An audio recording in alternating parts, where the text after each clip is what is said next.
Hello hello everyone, welcome back to our channel Kaushal scientist. तो आज हम अपने इस चैप्टर का लास्ट लेक्चर पढ़ने जा रहे हैं, human and the colourful world.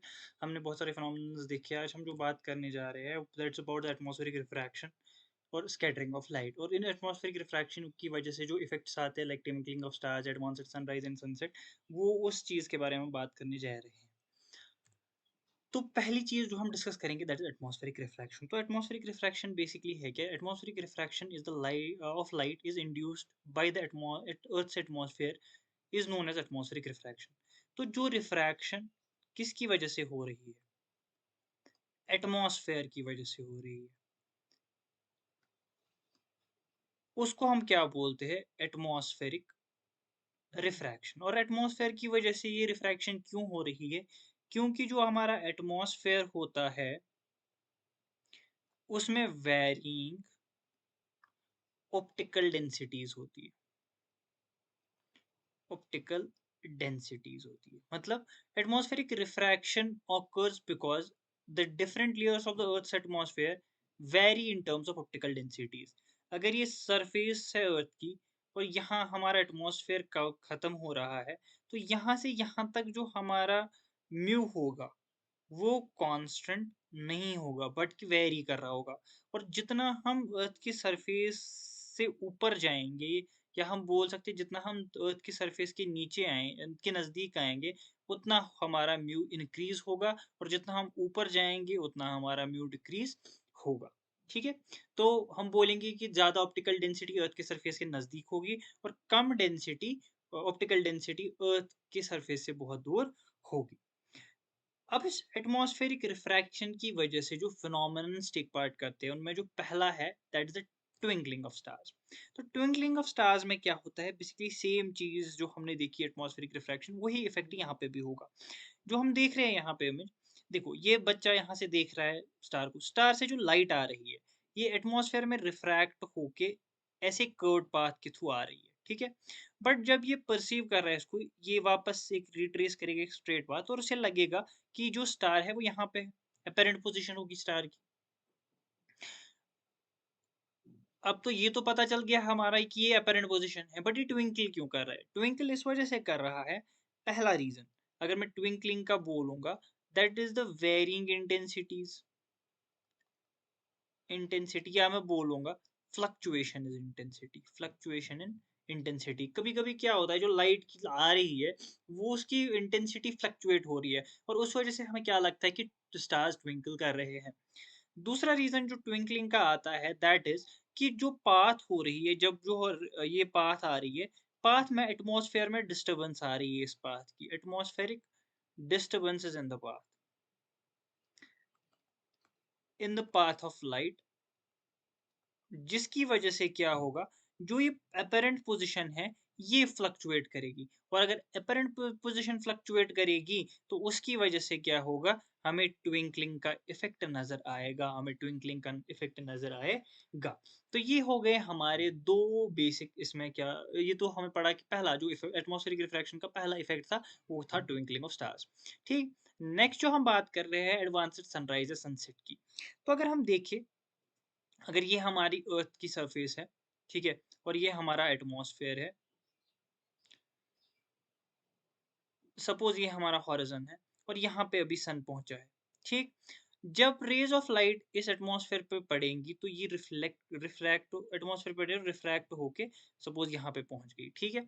जब हम इसे रिट्रेस करेंगे तो इसे क्या लग रहा है कि ये लाइट ऑफ रेज यहाँ से आ रही है, बट एक्चुअल में कहाँ पे है ये यहाँ पे है।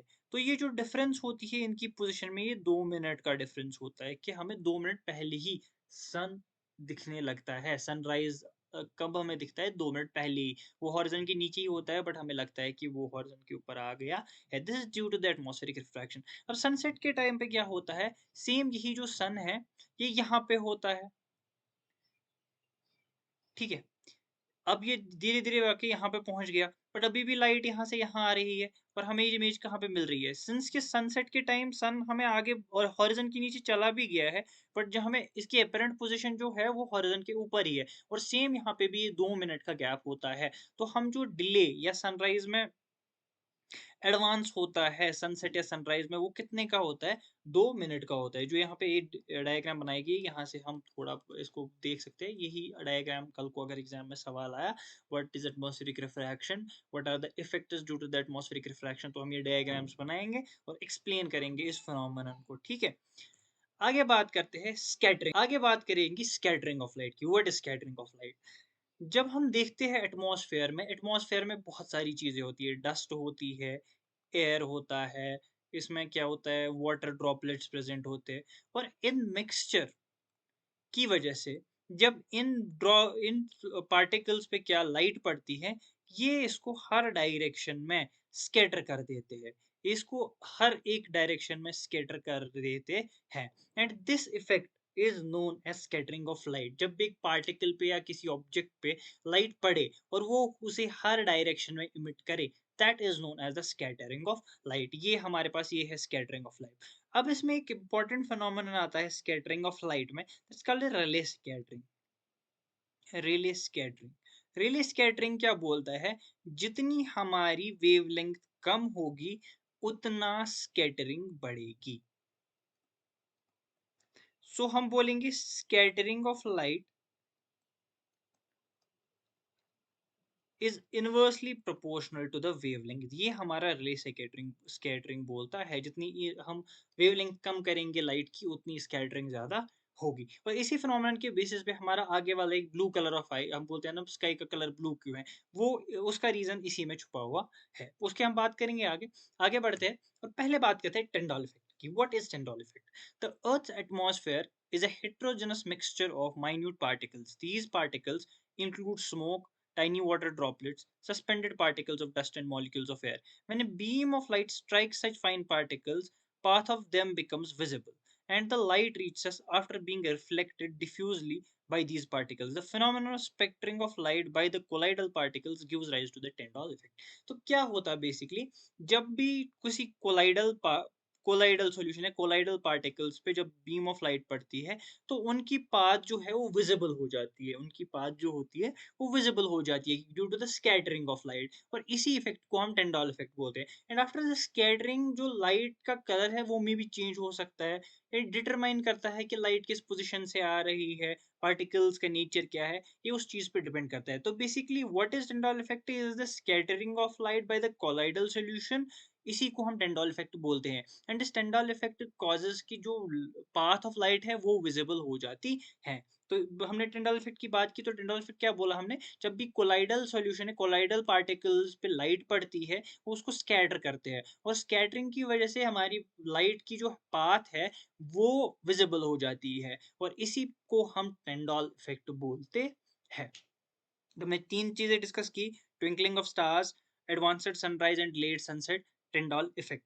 पहले 2 एटमॉस्फेरिक रिफ्रैक्शन के इफेक्ट थे, और ये इफेक्ट जो था स्कैटरिंग की वजह से आ रहा था।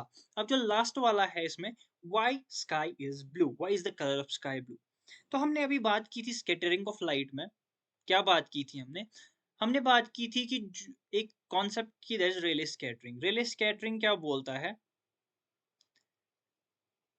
कि जितनी हम इंक्रीज, या हम बोल सकते हैं decrease in wavelength increases the scattering। तो या हम ऐसा बोल सकते हैं, जिसकी वेवलेंथ, जिस लाइट की वेवलेंथ कम होगी उसमें स्कैटरिंग उतनी ज्यादा होगी। एंड इसी फिनोमिनन पे हमारा ब्लू कलर आता है। क्यों? हमने बोला था जो व्हाइट लाइट होती है उसमें कितने कलर्स होते हैं, रॉय जी विबग्योर होता है। ठीक है, तो अगर हम देखिए सबसे ज्यादा वेवलेंथ किसकी होती है, लैम्डा मैक्स रेड की होती है, और मिनिमम वेवलेंथ किसकी है, लैम्डा मिन इसकी होती है। तो हमने बोला जितनी वेवलेंथ कम होगी उतनी स्कैटरिंग ज्यादा होगी। तो सबसे ज्यादा स्कैटरिंग किस पार्ट की होगी, BIV, हम वॉयलेट की होगी, उसके बाद इंडिगो, फिर ब्लू, और सबसे कम स्कैटरिंग रेड, ऑरेंज और येलो की होगी। जो हमारी आई होती है वो होती है sensitive to blue eye, blue colour. जो हमारी आई होती है वो ब्लू कलर को ज़्यादा सेंसिटिव होती है as compare to indigo and violet. तो जब ये स्कैटर होंगे, तो स्कैटर कौन हो रहे हैं? वायलेट सबसे ज़्यादा स्कैटर हो रहा है, फिर इंडिगो, फिर ब्लू। तो जब ये स्कैटर होके हम तक पहुँचेंगे, लेकिन हमारी आई जो है किससे ज़्यादा सेंसिटिव है? Blue colour. इसलिए हमें क्या दिखता है? हमें ब्लू कलर ज़्यादा दिखता है। दैट इज़ व्हाई कि हमें स्काई का कलर भी ब्लू आ रहा है। तो क्या बेसिकली रीज़न है ब्लू कलर ऑफ स्काई का, कि जब लाइट स्कैटर हो जाती है एटमॉस्फेयर में, जो वो स्कैटर होके हम तक पहुँचती है, उसमें डिफरेंट कलर्स है, 7 कलर्स है, उसमें जो सबसे ज़्यादा स्कैटर हो गई होती है, that is blue, indigo, violet. और इन तीनों में से जो हम ज़्यादा सेंसिटिव जिस लाइट की तरफ होते हैं, दैट इज़ ब्लू, जो हमें ज़्यादा दिखती है, that is the blue light. And इसी ब्लू लाइट को हम परसीव करते हैं due to its high sensitivity and due to its high scattering. That is why हमें क्या दिखता है? हमें स्काई ब्लू दिखता है। तो these were the phenomena, twinkling of stars, atmospheric refraction की वजह से advanced sunrise and late sunset, 2 minute का डिफरेंस आता है इसमें। वो एटमॉस्फेरिक रिफ्रैक्शन के टिंडॉल इफेक्ट, लाइट की पाथ विजिबल हो जाए due to colloidal particle scattering, scattering की वजह से। Why colour of sky is blue, Rayleigh scattering की वजह से। इसमें ऑब्जेक्टिव टाइप क्वेश्चंस बन सकते हैं कि कौन सा इफेक्ट किसकी वजह से आ रहा है, ठीक है? या ऐसा भी ऑब्जेक्टिव टाइप क्वेश्चन आ सकता है, कितने मिनट का डिफरेंस होता है एडवांस्ड सनराइज सनसेट में, क्या हमें पूछ सकता है। और भी बहुत सारे क्वेश्चन, या 2 मार्क्स के क्वेश्चन पूछ सकता है कि ऐसा क्यों होता है। या कभी कभी ऐसा सवाल आ जाता है, what is scattering, explain the why colour of why the sky is blue, why sky appears blue to us. तो एक बड़ा क्वेश्चन बन सकता है, ठीक है? तो बेसिकली ये सारी चीज़ें हैं जो इसमें हैं, जिसके बारे में आप ये कर सकते हो। So these are some important topic जिसके बारे में हम डिस्कस कर सकते हैं। मे बी कुछ डाउट्स हो तो वो आप कमेंट करके बता सकते हो इस चैप्टर में, अगर कोई डाउट रह गया हो। मे बी आगे हम कोई क्वेश्चन सेशन उठा ले, उसे क्वेश्चन सेशन एक करें। मोस्टली जो मैंने क्वेश्चंस आपको कराए हैं ऑलरेडी, इसमें उतने क्वेश्चंस हैं नहीं। तो आगे देखते हैं, हम कभी उठाएँगे, एक क्वेश्चन सेशन लेंगे बीच में। तब तक के लिए गुड बाय। Thank you. तो ये हमारे चैप्टर का एंड था आज। बाय।